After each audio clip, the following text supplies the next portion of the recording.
it's infectious.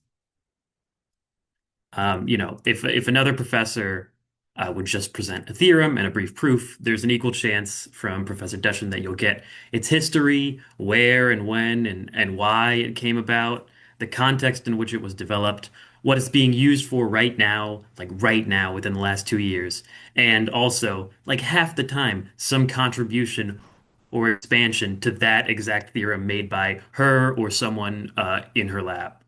And rather than like feeling like trivia, like, oh, this MCMC was from Los Alamos, these supplementary details sort of contribute to the excellent job that Professor Duchin does in grounding each idea and marrying the theoretical presentation, which he's obviously excellent at, with the contemporary practical perspectives. And the other thing on the practical perspectives is that Professor Duchin has so much credibility to their work, and even I, who was not familiar with it, beyond like the John Oliver redistricting piece from like 10 years ago, has so much credibility. And it comes through during the class, and you learn a little bit more about it with every time. And then there will be one slide where it's a quote from a Supreme Court justice that's like citing her work. She's so clearly on the front lines of whatever she teaches in the lab and in the courts and in the field. And the wealth of anecdotes that she has from her personal experience are just another aspect of why it was such a pleasure to learn from her. In the class that I took with her, Modeling Democracy, there was an excellent progression from, classical social choice theory to computational social choice theory to modern methods, ending with these three lectures on redistricting, which were among the best I've ever had the pleasure to attend. And I think those lectures share a lot of content with the following masterclass, so I think you guys are all in for a real treat. Thank you so much, Walsh. And now I will turn it over to you, to Professor Duchin. Okay, thank you so much. And it's a real pleasure to be introduced by Walsh. I'll say that my course last term, which was called Modeling Democracy, was intended as a PhD class, but I did let in some master students, particularly from the MS CAP program that Walsh is in, and that was fantastic to be able to have students who are kind of on that boundary between theory and practice. Really kind of fits very well with what I try to methods I try to develop and how I try to teach. Okay, so you're going to hear some of the what Walsh just previewed from you is indeed going to be reflected in my talk today. So you'll get to see John Oliver make an appearance and at least one Supreme Court justice. Okay, I'll go ahead and share my screen. Um,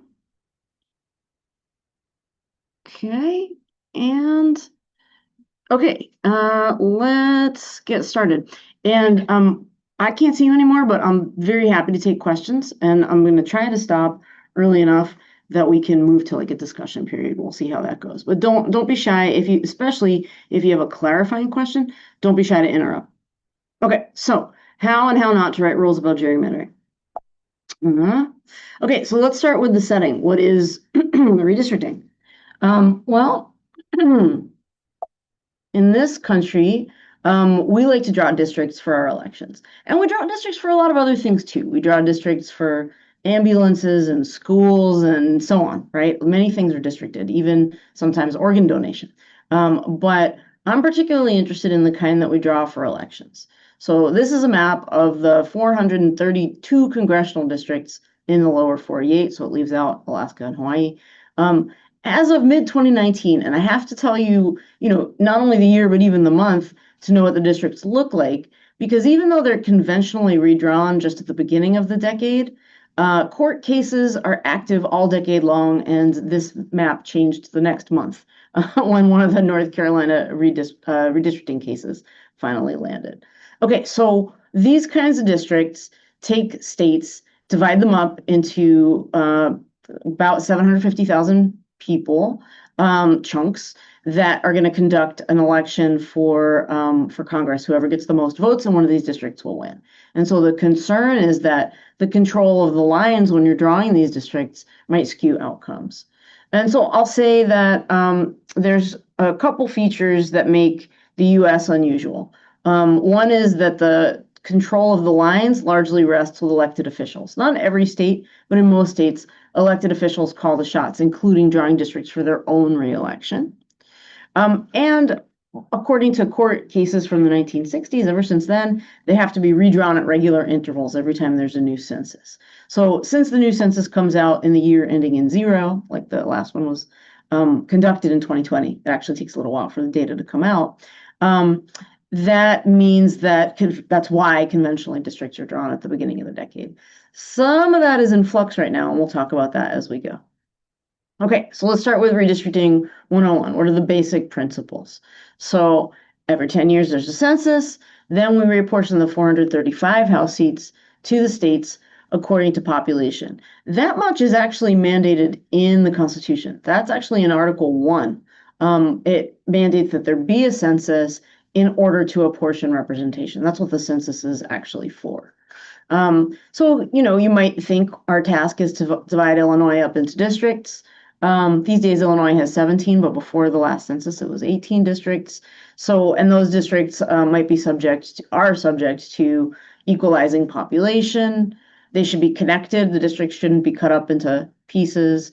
And there's generally a preference that districts be what's called compact, which loosely means just that the districts have nice shapes. So you might imagine a districting plan would look like this image that I have here. But actually, you redistricting 201, districting plans tend to look like this district, these districts I've drawn here. So these are the districts that were drawn the last time Illinois had an 18 district plan. Also, one thing to notice is, of course, as you get close to Chicago, they get a lot smaller in area because they're equalizing population. So where you have a city, you should expect to have to cover less land area to encompass the same number of people. Okay, and there's more going on than just these 3 most basic and simplest sounding rules. You also want to try to preserve counties, don't split them unless you have to, preserve cities where it's possible. Pay attention to what are called communities of interest, and follow racial fairness guidelines as laid out in the Constitution and also in an important piece of statute, which is the Voting Rights Act of 1965. I'll talk more about that as we go, but that's a law that basically says that if any electoral mechanism disenfranchises a racial or ethnic minority group, then it's subject to challenge. And that's really a hot issue in the Supreme Court today. And much more. There's just a whole lot going on. Many, many different kinds of priorities are being balanced when districting plans get drawn, and that makes them extremely hard to assess. So, gerrymandering presents a major policy problem. Because voting patterns are generally quite stable, we can talk about that. That's not a law, it's just a rule of thumb. You can predict voting reasonably well by geography. That makes it possible to draw districts that give a big advantage to some group of voters over another group of voters just by carving up the lines. And so we've had a question, gerrymandering is as old as the American Republic. The term gerrymandering comes from right after the 1810 census, when the governor of Massachusetts approved a plan that was thought to favor his party. His name was Gerry. It looked like a salamander, and that gave us the idea of gerrymandering. So old problem. And, courts have struggled to figure out whether and how to intervene, just basically as long as gerrymandering's been around. So it takes quite a long time for the Supreme Court to decide to get involved. It doesn't happen until the 1960s. There's landmark cases in 62 and 64 where the court decides it's their business. But they've never quite figured out how to draw the line, no pun intended.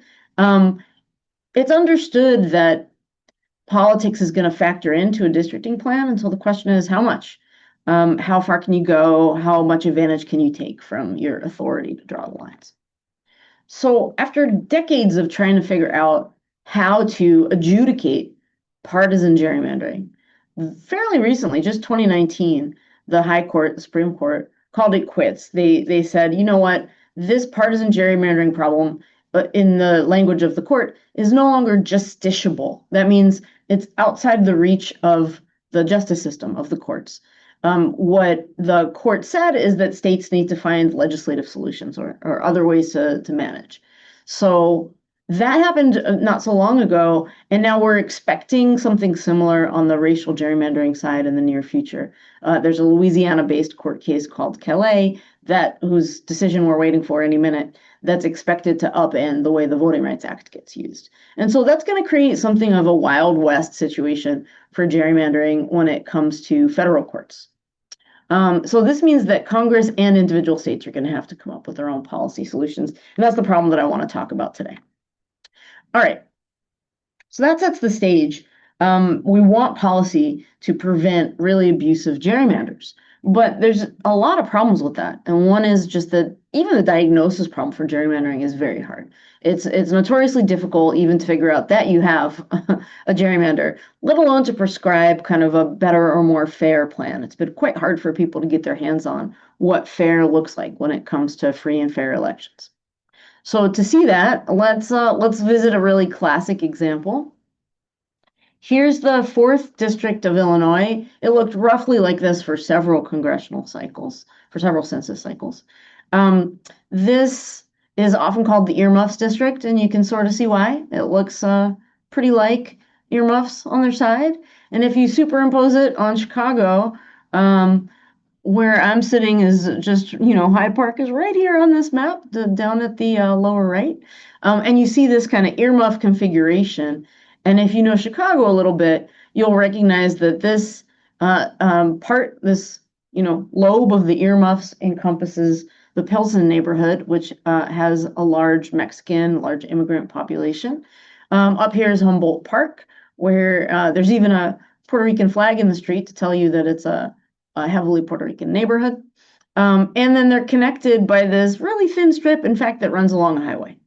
Okay, so that, yes, it's all connected. It's just one piece, but barely. And the way that it's connected cuts up the city in a funny way, right? Okay, so what's the story of this district? This sure looks to us, if we go with the intuition that ugly shapes mean bad districts, this one looks pretty abusive. And sure enough, if you look at how it performed, here's a span of, quite a number of elections where Luis Gutierrez won the district every time. And if you look at the percent of the vote, he's never getting less than 75% of the vote. Okay, so this sounds like anti-Latino gerrymandering. It looks like Latino votes have been packed into the district, and there's a lot of votes being wasted. And that's diluting the influence of Latino voters who could instead be kind of having a voice in the neighboring districts. But wait, actually, there's more to the story than that. And here's where John Oliver comes in. Okay, this is from his segment. Again, yeah, I think like Walsh said, this was 10 plus years ago. And that's an actual picture of a wedding cake of Nick Stephanopoulos and Ruth Greenwood, who are two civil rights oriented lawyers who met and ultimately got married while working on, in particular, drawing this district. And you can see they're celebrating that district, and it says on the cake, combining communities of interest. So this is definitely expressly a district that might look bad, but it was intended to give a voice to Latino voters. And I think what this tells us is that you have an ugly district, you have good intentions, you have a dubious outcome, and the problem is hard. Well, I'll stop there quickly and just see if there's any questions. Doesn't think anything's bubbled up yet. All right. So this sets the stage. And now let's, that was quite a while ago. Let's like fast forward to the present or close to the present. So here's two plans in Texas. And they look pretty similar. You can sort of see a pretty strong correspondence from one to the other. The districts get tiny in the major cities of Houston and Dallas. And then if you know Texas, you can see Austin and San Antonio. What's going on with these districts? Well, to understand the story of these districts, it would help to have a little bit of like partisan political context. So Texas went for Donald Trump in all three presidential elections that he ran in, against Clinton, against Biden, against Harris, and actually remarkably at about the same level. In each of those three elections, he got about 56, 57% of the two-party vote, right? And so what's going on with these plans? How are they cutting up Texas? Well, the one on the left was drawn after the census in the usual fashion. And It was drawn aiming for 25 out of 38 of its seats to be Republican. If you look, I'm an expert in the court case in Texas, so I spent a lot of time getting to know these plans. And in particular, I'm an expert for a group of plaintiffs, the NAACP, who challenged the plan on racial grounds and also, while trying to understand its partisanship. So if this map succeeded in getting 25 out of 38 seats for Republicans, that would be 66% of the delegation. So 57% of the vote, 66% of the delegation. You can see like a little bit of advantage, or pretty significant margin of advantage for Republicans is built in. And then something happens. Trump's reelected and goes on a kind of bender of demanding more aggressive gerrymanders around the country. So here's a Washington Post headline. Trump says Republicans are entitled to 5 more seats in Texas redistricting. And he says, hey, go find me 5 seats. And then the plan on the right is introduced and signed by the governor. And so this one on the right here is the 2025 map. And it aims to get those 5 extra seats. So from 25 up to 30 out of 38 Republican seats, and that's now 79% of the delegation.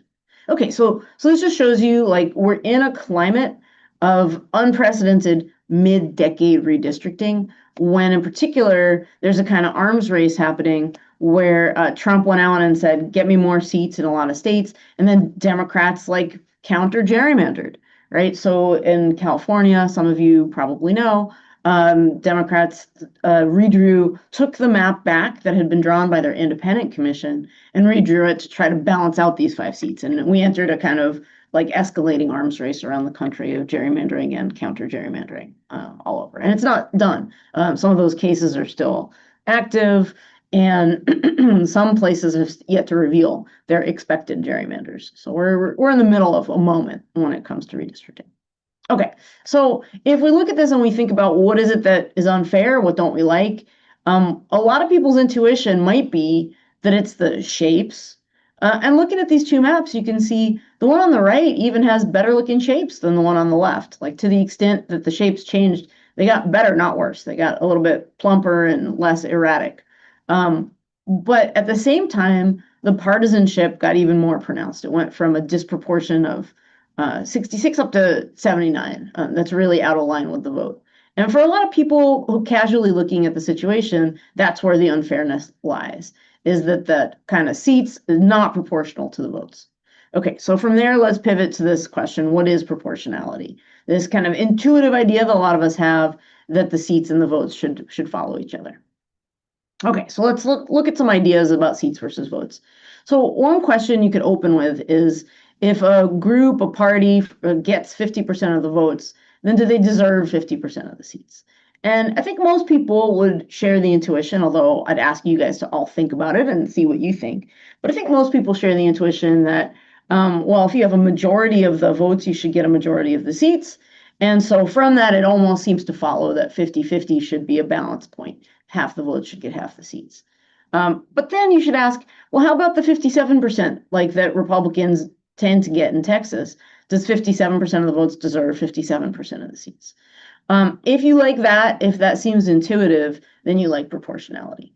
So if you look at the relationship of votes to seats, proportionality is just equality. It's that votes and seats should go, at the same rate. So 57 deserves 57. And I mean, it might sound so obvious that it's hard to say, like, what else what are some alternatives? So proportionality is quite intuitive, but there are other things you can do. And in particular, a lot of people have argued for something called the efficiency gap, which actually says that slope of the relationship between votes and seats shouldn't be 1, it should be 2. So this is a double bonus idea that says, actually, for every, 50-50 is a good balance point, but for every additional point of votes, you deserve 2 points of seats, double bonus. And there are reasons that people have felt that this is a reasonable standard. But for now, I'm just pitching it to you as a different kind of ideal, right? You might think that this is better for effective governance. There's a lot of reasons that you could try to defend this ideal. Okay. And then there's another major idea in political science that people push, and that's the idea of anything symmetric, like this S-curve, is going to be fair because it's got this nice table turning property that the advantage that a party gets as its votes grow, that same advantage would have been given to the other party. And that's the symmetry that you see in that purple S curve. Okay, so here we have three different kinds of ideas about fairness, that seats should equal votes, that you should actually have a slope of 2, or that anything symmetric will do, right? So the purple worldview is proportionality would be fine, efficiency gap would be fine. They're both fine because they're symmetric, and lots of other things would be equally acceptable. Okay, any questions so far? Yes, yes. We just got one from Adita, who asked, said, I suppose redistricting is the equivalent of delimitation in India. Delimitation and voter list updating are controversial subjects in India, though both are legal processes and hence technically not gerrymandering. My question is whether comparative politics is taught in this course in order to make sense of similar and dissimilar democratic processes. Yeah. Actually, two of the student projects in my course last term were about Indian democracy, and in particular about apportionment and redistricting in India. I would push back a little bit if I heard the question right. You say it's legal and therefore not gerrymandering. Gerrymandering is largely legal in the US too. It's done when maps are drawn, they're passed as a law, so it's part of the legal process. And as you heard, the courts have sort of gotten out of the business of calling balls and strikes. So I would say there's actually a closer parallel. India is one of the closest parallels in the world to the American situation. So yeah, I do think about how the process works in other countries. I'll say the one thing that's special about the US, those two features that I described of having the electeds redraw the lines and having it mandated to happen regularly, the US is the only country that has those two properties. On that level, the closest is probably Japan. But yeah, there's a lot to say about sort of comparative politics, how these systems work around the world. This is a distinctly American problem, especially in its current arms race form. Okay, all right, so these are three ideas about what you might want, and I want to show you just a different visual. I'm a visual thinker. I come from a geometry background. So let me show you a different kind of visual about how to think about these. So in these plots, I'm going to look at seats along the x-axis, and proportionality is, I'm going to depict in the column on the left. If the votes, the dotted line is 50-50. If the votes are at a certain level, then proportionality says the seats, there's some randomness in how elections turn out, but the representation should be centered right where the votes are. Seats equals votes, at least in expectation. Okay, hopefully that makes sense to folks. And then what does efficiency gap say? It says wherever the votes are, you sort of double the margin, and that's where the seats should be centered. So that's the sort of double bonus in action. Okay, and in other words, in Texas, that 57%, you would double that margin of 7 points to be 14, and so 57 would deserve 64%, according to the efficiency gap. And then symmetry says, I don't even care what the shape of representation looks like, as long as when you flip the votes to the other side, you get the mirror image. So as long as you have this nice mirror image property, symmetry is okay. All right, so these are sort of just a little bit different cartoons that show you these ideas.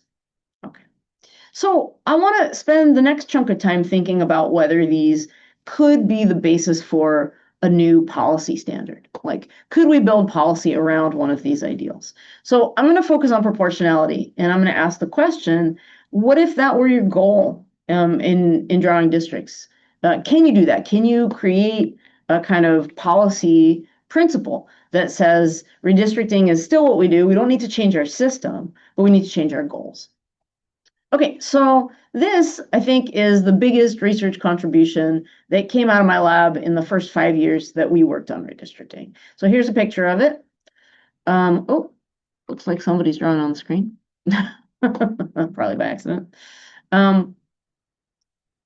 Monitors, I'm not sure if you can erase the annotation, but okay. So here's the contribution from my lab. We say we try to build efficient algorithms for so-called blind redistricting. And so what that means is in this picture, you're seeing Pennsylvania.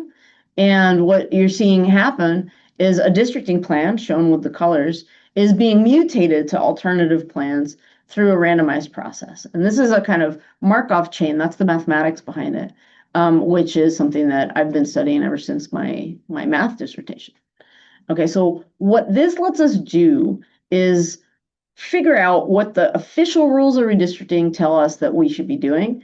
So we'll enforce population balance. We'll make sure the districts are connected, and we'll place a higher weight on the districts that are simple and kind of geometrically tame. We don't want like earmuffs districts, right? Not only that, but these districts will be drawn with no explicit use of any data that has to do with party preference, who's in a city and who's not, the race of people who live in a particular place. So these districts are so-called blind to all of those features.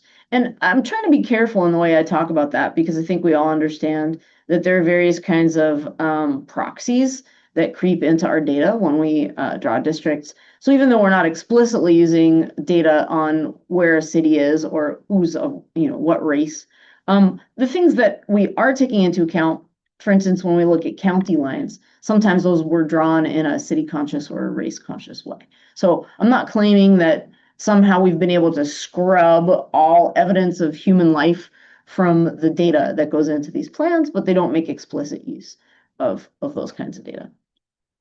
Okay, and then what's this good for? Well, we can look at whether the advantage that you see for a group is just a consequence of where people live and of the rules of redistricting, or is it more likely explained by a gerrymandering agenda? Actually, I'm going to stop sharing for a moment, see if we can get rid of the annotation on the screen. I'll just stop the share and start again. Okay.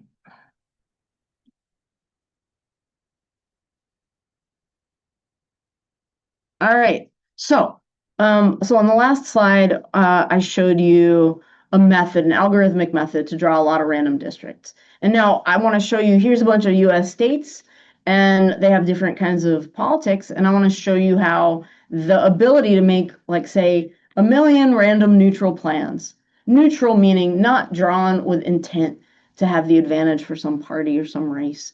How do those plans actually work out when we kind of observe them? So let's start with so-called red states. So these are 3 states, Georgia, Texas, and Ohio, whose voting patterns in recent years have favored one political party, the Republican Party. Here's how that worked out. So what you can see is that I've shown you pictures here of a presidential race and a Senate race. And I take the vote pattern from either the presidential or the Senate race, and I overlay it with my districts, and I ask how many seats for Democrats. And so you can see in all 6 of these examples, the red stripe is showing you where the votes are, and that's over on the Republican favoring side of the world. But the blue bars, the histogram, the random plan, that bell curve isn't centered where the votes are. It's all the way to the left. It's all the way to the Republican favoring side of the world. All right, do you guys understand that? All right, so what I've done is I've said, suppose I wasn't trying to gerrymander. I was just drawing random plans. How many seats would Democrats get? And the answer is they'd get a lot fewer than the proportionality ideal thinks that they should. Okay, that's red states. Now here are some blue states. These are 3 states that have favored Democrats in recent years. And let's do the exact same exercise. And what you can see is that actually in most of the time, Democrats are now getting more seats than they're supposed to. Like that bell curve, such as it is, isn't centered where the votes are. But there's exceptions. If you take the presidential voting pattern in Oregon or a certain Senate voting pattern in Massachusetts, then the bell curve actually sits right where the votes are. Okay, I hope this makes sense. So red states, blind redistricting seems to favor Republicans. In blue states, blind redistricting seems to favor Democrats most of the time. And that suggests just a kind of winner's bonus, like that slope 2 that we saw in efficiency gap, right? Maybe even more pronounced. How about purple states? These are states where you have a pretty close outcome between Democrats and Republicans. What's going to happen? Maybe it'll be centered right in the middle. That's not what we see. Actually, we see that every one of these states where the vote is really evenly split between Democrats and Republicans, these blind plans are Republican favoring every time. Okay, so I spent years trying to study the science behind this. And what it seems to me from years of studying is that there's a structural advantage in 21st century American political geography for Republicans because largely Democrats are the urban party.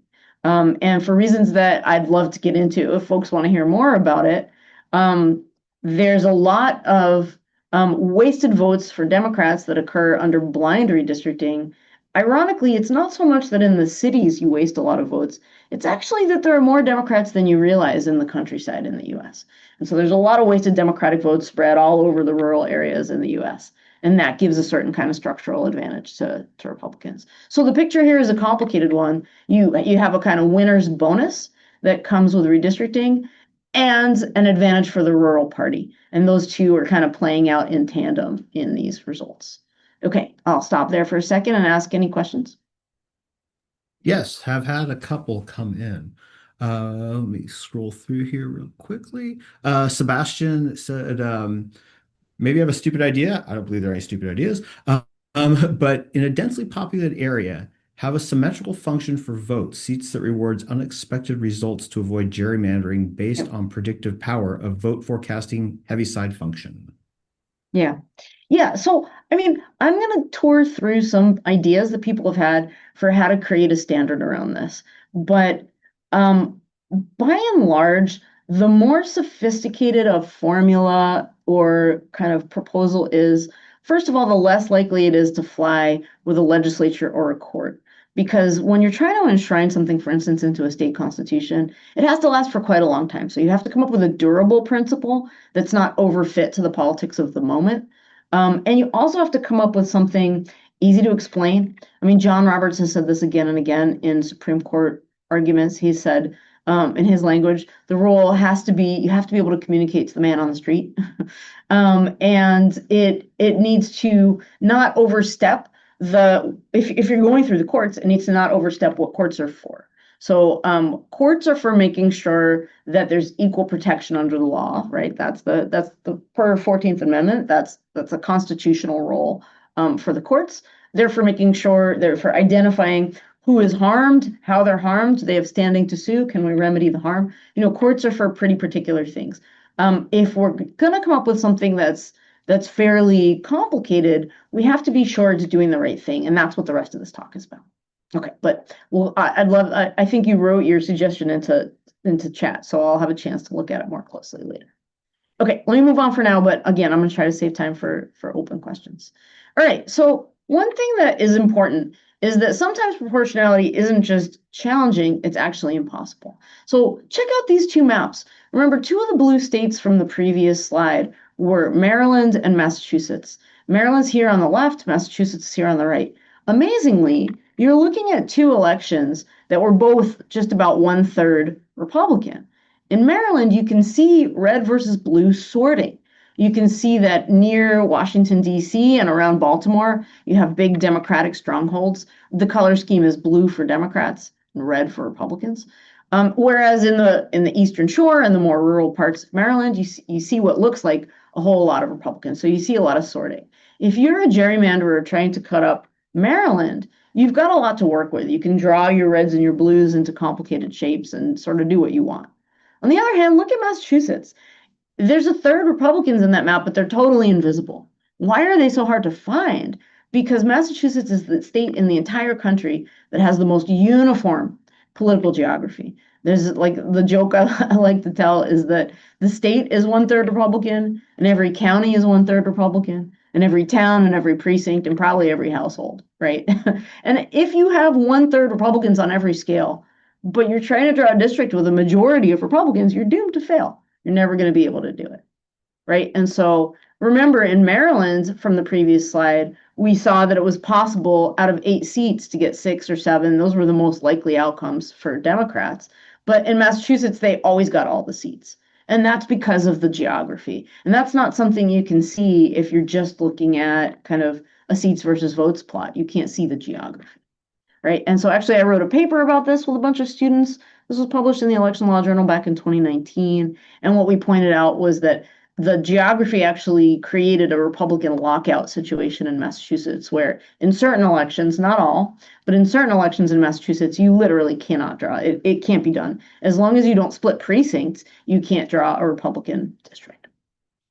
Okay, here's my friend Clarence Thomas, Justice Thomas, who I'm going to call one guy that seems to have been persuaded by this research.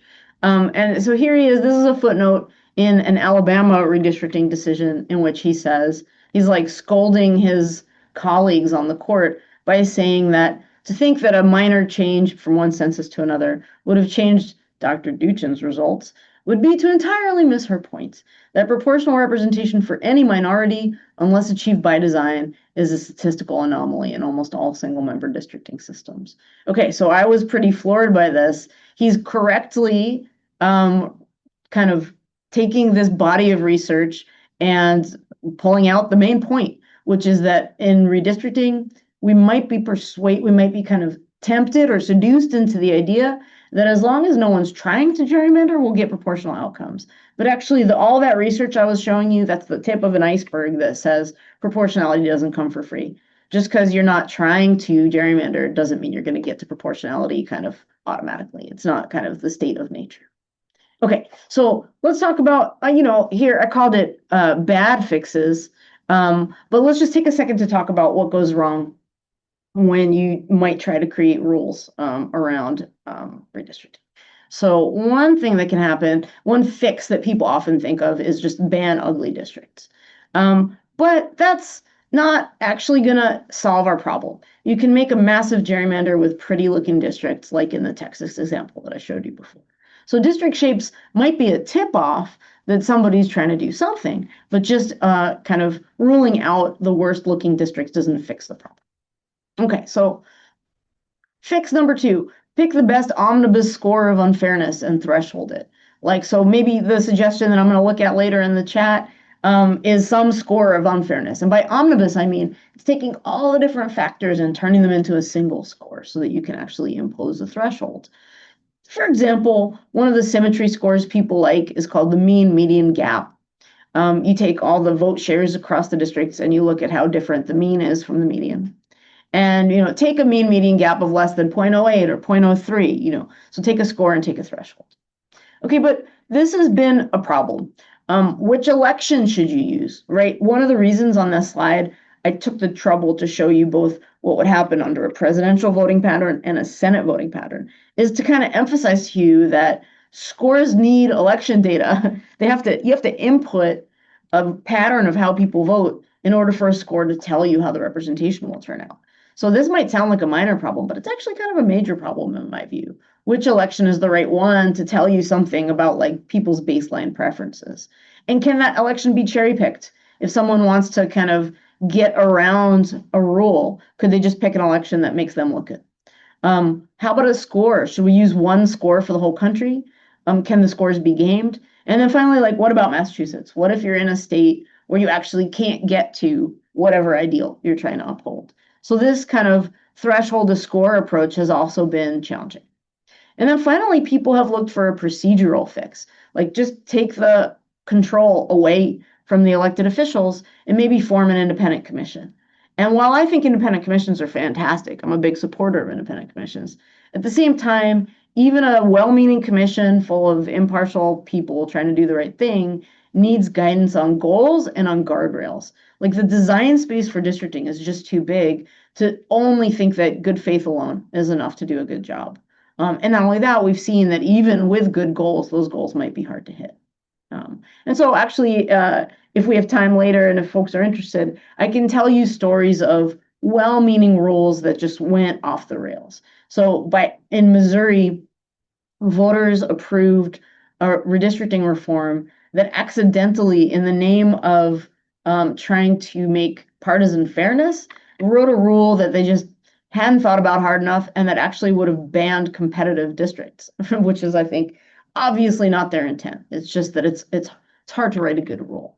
Another example is there was a reform measure that was proposed in Ohio a few years ago, and it got pretty far along the way to being approved by citizen referendum, although it wasn't ultimately passed. That rule would have created a standard that only a computerized algorithm could meet. Like it would have been next to impossible for a human map maker to meet that standard. So I think that was also a mistake. Creating a rule that is, again, well-meaning, but that puts good districting out of the reach of actual humans, I think that's bad policy, if you ask me. And there are many more examples of Utah. Oh man, just Utah has made such a mess of their redistricting rules in the last few years. So I think what you're seeing is there's a real need for like data scientists actually to get in there, look at the rules, make sure the rules behave as intended, and go down a checklist of like good rulemaking. And so with a little bit of time, yeah, I have plenty of time actually. I'm going to tell you about my best attempt to make a good kind of policy fix for the gerrymandering problem. All right, so what might a good rule look like? Well, I'm a fan of this one because I helped to write it.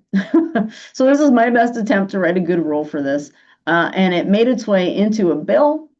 Here you're seeing the Senate version S 2747. It's called the Freedom to Vote Act. It was a big voting bill that went up in the 117th Congress, so a few years ago, 2021 and 2022, once we knew that we were having a kind of redistricting crisis, but it wasn't quite yet at the arms race level that it is now. So this passed the House, and it had the 50 votes in the Senate, but it came, as I like to say, one Joe Manchin short, if you know your American politics, from passing, because they would have had to do a filibuster workaround, and one guy, Joe Manchin, decided to pull his support for that. So this was tantalizingly close to becoming law in the US a few years ago. And now I think it'll take a little while for a law like this to have a chance again. So once again, this was a giant bill with all kinds of issues around voting, and a small section of it was devoted to partisan gerrymandering, and that was the part that I helped to write. Okay, so what was the standard? I'm now going to tell you the standard from this bill, and then I'll spend a few slides showing you why I think it's a good piece of policy, and then I'll take questions. Okay, so first, in the bill, we fix the problem of cherry picking elections by just choosing the same four as the standard for every state's congressional redistricting. So we'll take the two last presidential elections and the two last Senate elections. And part of the point is you don't want to take just a single election. You want to be sure that as the vote patterns change, like I showed you on the slide, you're creating a robust rule that, you know, it's not just kind of tuned to one particular election, but that sort of works in a serial setting. Next, choose a fairness target for seats. And you have a lot of choices available to you, but the two most natural ones are the proportionality standard, seats equals votes, or the efficiency gap standard, which I've written here as a formula, but that's just the slope 2 line. Those are two possible rules you can choose, formulas or targets you can choose.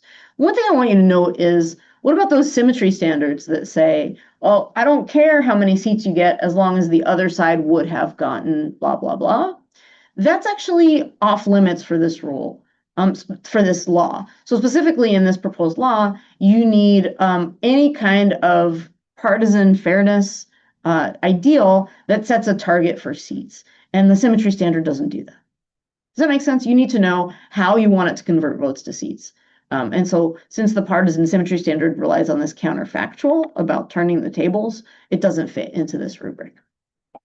Okay, then threshold. So once you've got your target, the rule is I want you to be within 0.07 or 1 seat at least 3 times out of 4. So you have 4 elections, you have 4 chances. Okay, and you might say, like, why are these thresholds? And the answer is, you know, like a bunch of good data scientists, we went and looked at how this did in practice. If you looked at past elections, will this actually pick out the big gerrymanders while not giving like a false positive for gerrymandering to things that we believed had been made kind of with good faith? Okay, so I'll show you how that plays out. And then finally, and this is a really important piece of the rule, if you fail this test, if you don't get close to your target 3 times out of 4, that creates what's called a rebuttable presumption of gerrymandering. I want you to think of that as like a penalty box. It says your map might be a problem. It might be a gerrymander, but you have a chance to rebut that and explain why you weren't able to hit your target. So you should think of this as like the Massachusetts exception. If you can show that you couldn't hit the target, then you're off the hook. Okay, so taken all together, this solves a lot of the design problems I was talking about before. It gives you some flexibility state by state for picking your fairness target. Some states might prefer proportionality, some states might prefer efficiency gap or some other standard. It tells you which elections to use. It gives you a kind of threshold for how close to your target you should get. And it gives you an out. If you don't get there, you get to explain why. Okay, so that's the structure of the rule. quick question before I show you how this works? I will say, there's one question I found pretty interesting here from Hannah.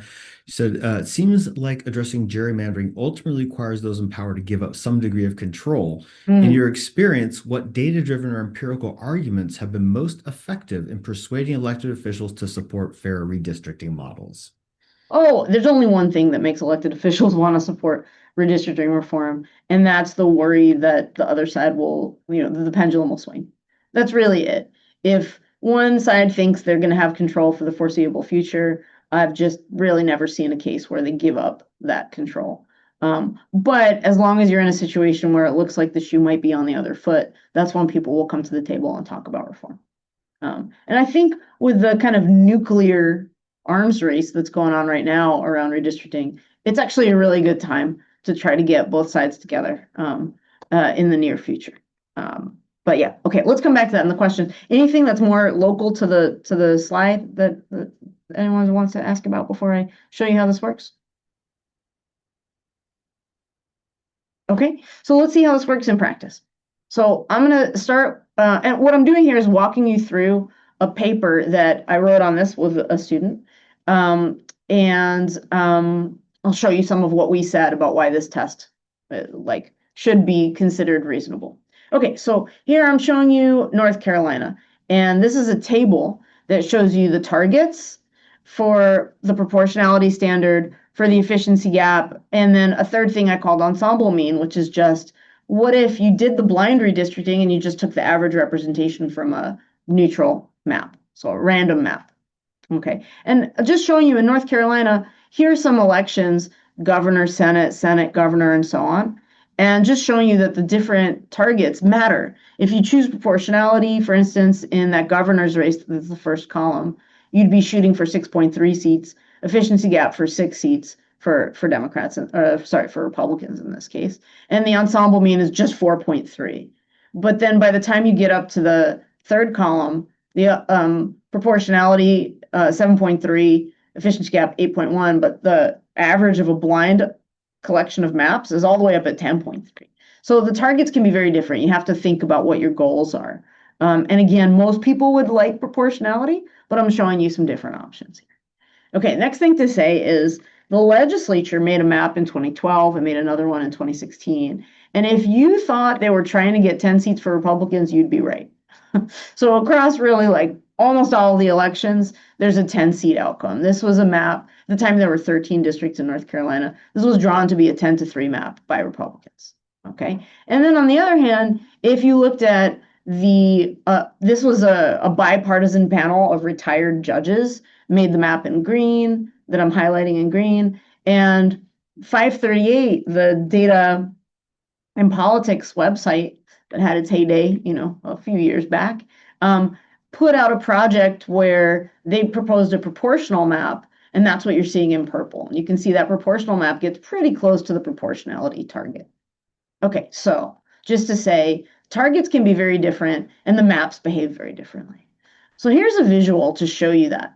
So how this visual was made is each of these maps, the legislature's maps from 2016 and 2012, the judges' maps, and 538's most proportional map, most Democratic and most Republican, are all shown here in terms of how much disproportionality they have and what the variance is.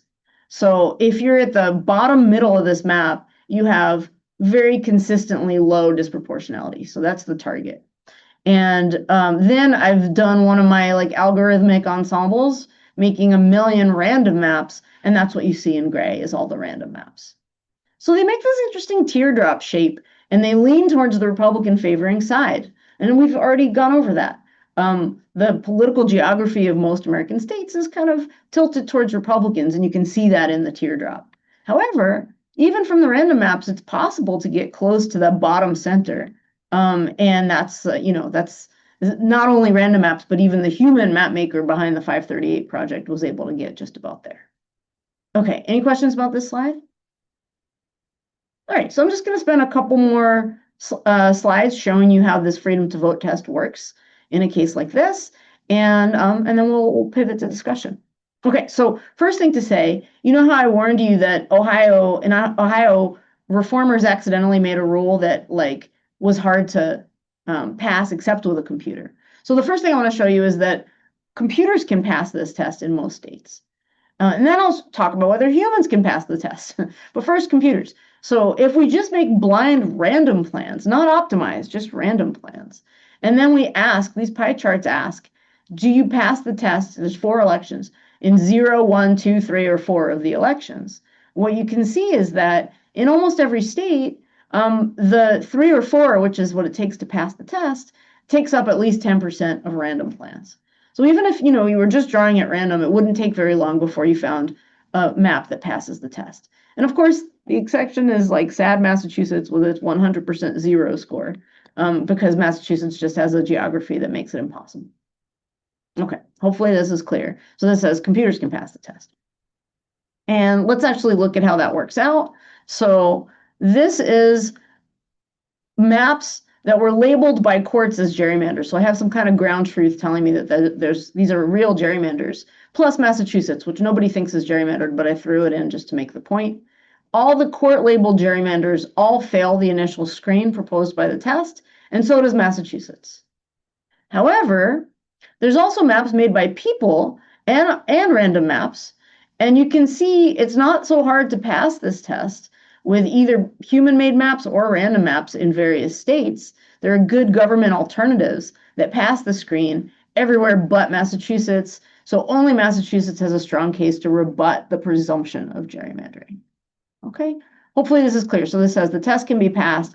And let me dig a little bit more into the people side of things. Can people pass the test? So this is the equivalent of that. Well, I've included the North Carolina teardrop picture, but this shows you a bunch more states. And here's an actual human being. Some of you might recognize this guy. His name is Dave Wasserman. He's very active on election Twitter. And he's the guy who drew the maps for the 538 project. So how did he do it? Did he use an algorithm? No, he did not. He basically sat in his basement with a mouse and some Cheetos, right? And he drew these maps by hand in a mapping app where he was actually looking at the state and kind of clicking around. He drew 7 maps by hand in every state because this guy is really dedicated. So yes, he can pass the test. How do we see that? Look over in these plots at his proportional map and you'll see here's North Carolina, here it is in Maryland, here it is in Pennsylvania, Texas, Wisconsin.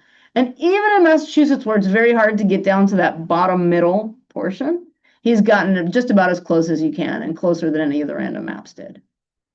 Okay, you guys get that? So at least when powered by Cheetos, humans can pass this test as well. Okay, I'll just make one more observation. Past proportionality is a pretty good predictor of future proportionality because you should worry. Just because you look proportional on past recent elections, is that going to be good into the future? And so briefly in these plots, in North Carolina, you can see the better that you do on your training score of proportionality, the better that you do in testing. Not true in Massachusetts, where the test is just, pointing out that it's impossible. But in pretty much every other state that we looked at, the better you did on past elections at being proportional, the better you would do in the future. Okay, so this is a good small indicator that this test isn't just about your intent, but also is predictive about how it's going to perform. Okay, and so I just want to put it all together. The proportionality standard written into this, it's not perfect, nothing's perfect, but it's clear on what's being measured, which is seats versus votes. It's sensitive to what matters, which is who gets the seats. Passing the test is achievable. It creates good incentives. Allows a healthy procedure. I don't know how healthy the Cheetos are, but no, in all seriousness, if you're a redistricting obsessive like Dave Wasserman, you can pass the test. It might still be a little hard for ordinary citizens to pick up a mouse and learn how to do this, but I still think it allows a fairly healthy procedure. And it gets the ground truth right. It matches with court labels on whether certain maps were gerrymandered or not. So here's the paper that I wrote with Gabe Schoenbach. He's a former student. And we published in 2022 that explains how redistricting can uphold a goal of proportionality. And I'm just about out of time, so I'll stop there. And I'll say, as you heard at the beginning, I'm in the Data Science Institute here at U Chicago. I run the Data and Democracy Research Initiative. We have internships, we have pre-doctoral positions, we run a weekly seminar, and we love to work with Harris students, particularly those in the MSCAP program. I've already had 5 MSCAP interns. Actually, I think we're up to 7, and hope to have a lot more. And so I'll stop there and in the last minute or two, see if there's any additional questions I can answer. First off, yes, thank you so much, Professor Duchin, for this. This has been truly eye-opening and valuable. And I think one of the questions that ties into what you were mentioning earlier about what can pass the tests, Connor asked, could the redistricting ever end up being done by AI because of the prejudice of elected officials? Yeah, that's tempting, right? Like use AI for good. Well, so I'll say a couple things about that. One is my method of making random plans uses what's called Markov chains, Markov chain Monte Carlo, and a lot of people consider that to be AI, right? So there already is, I mean, AI is a big umbrella term. It can mean a whole lot of things, but to the extent that it just means finding things by sort of patterns or by models that assist human decision makers with automated reasoning, like that definitely is something that's already in reach. Now, should we outsource our districting to computers? There, I think we get into a huge problem area because one of the kind of signal features of the redistricting problem is, like I keep saying, there's just a huge design space. There's so many Googles of maps, like actual 10 to the 100 Google level number of maps that can be drawn that pass all the kind of written rules. And so there's just a lot of discretion. And the idea that a computer is going to be able to pick the best one without any kind of public and transparent debate about the values and how to balance them off of each other strikes me as not one that's either very actionable or very attractive. So yeah, AI is in the mix. I also think language models are a fantastic tool for taking public input and synthesizing it into a form that legislatures and commissions can really understand. So AI is always going to, from now on into the indefinite future, AI is always going to be around in the mix. But we probably don't want to hand off something as sensitive and holistically complicated to our AI. All right, it looks like we're right at time, so maybe that's a good place to end. You can look up the Data and Democracy Research Initiative, and we'd love to hear from you. And if anyone has, I'm going to save the chat so I can look at these questions later. But if anybody wants to follow up, it'd be fun to hear from you. So thanks everybody for coming today. Thank you so much, Professor Duchin. Thanks also, Walsh, for joining us today. And just so everyone knows, we should have recording of this masterclass available in about 48 or so hours in case you missed part of it or simply want to review some of the stuff that Professor Duchin was talking about. Again, thank you all very much for spending time with us today. Take care and enjoy the rest of your day, evening, or whatever it might be where you are currently. Thanks much. Take care.